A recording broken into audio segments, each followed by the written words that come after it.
Welcome back to the channel, and today we're going to do one of those things that many of us wish for every time. We wish we could carry less equipment with us.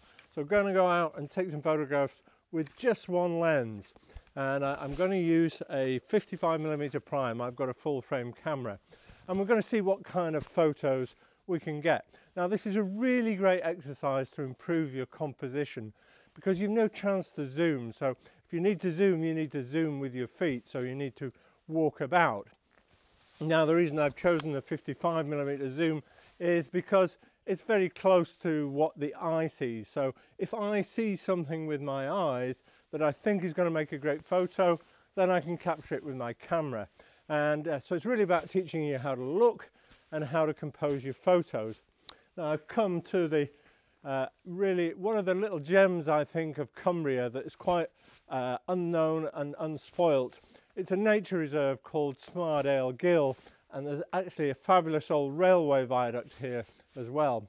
Now it's the end of November and it's quite frosty this morning. It's only just around freezing, and actually when I checked the weather last night I thought it was going to be one of those lovely winter blue sky sunny mornings. It isn't, but never mind, we'll make the best of it. We'll have a walk through the Gill, so you're going to see some nice scenery, and I'm going to show you some of the things you can do with a prime lens.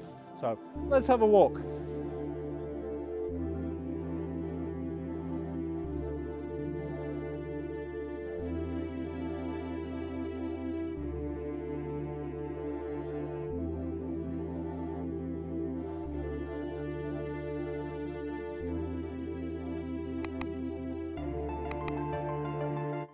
One of the great things about prime lenses is they're really fast. This one goes as wide open as f1.8, so by fast I mean has wide apertures.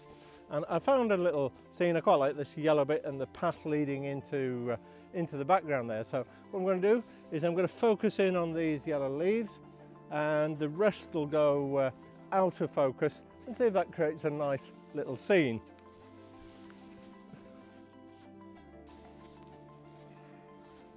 I've taken that at a 50th at f1.8 and ISO 100. It's quite a dull day, but I'm quite pleased with the result. So I'll show you that in a minute.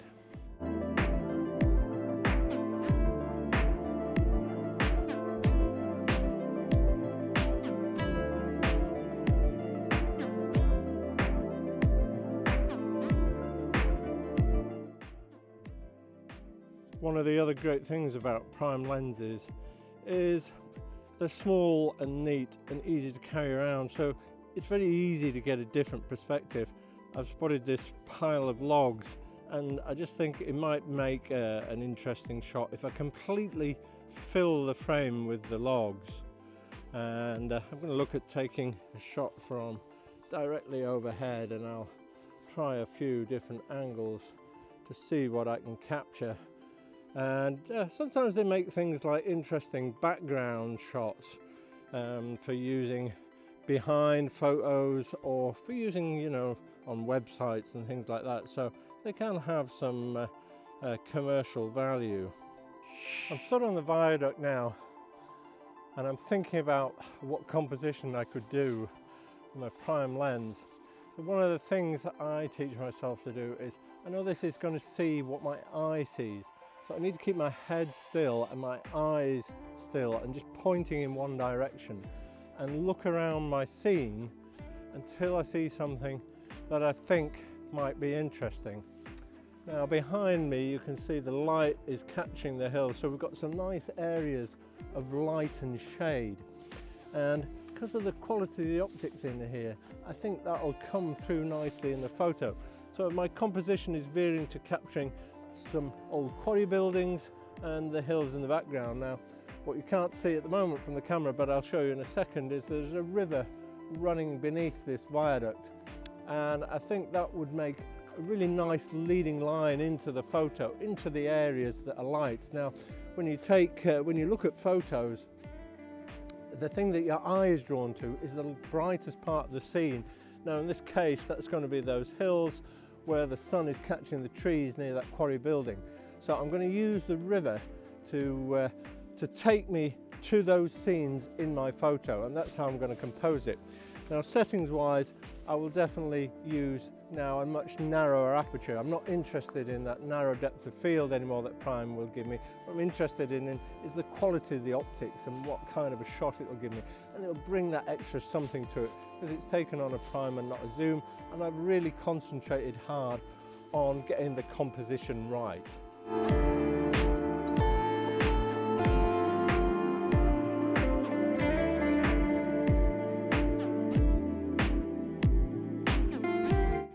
There are lots of other places you might find tones and textures, especially on a frosty morning. So as you can see here, there's the leaves have caught the frost. And that's the thing about using a prime, it's about just keeping your eyes peeled.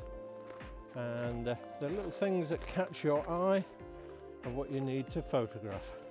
For my final set of shots with my prime lens, come the other side of the viaduct, because now I can see the stonework and there's lots of texture and detail in there, so maybe some close-up shots of that will work well.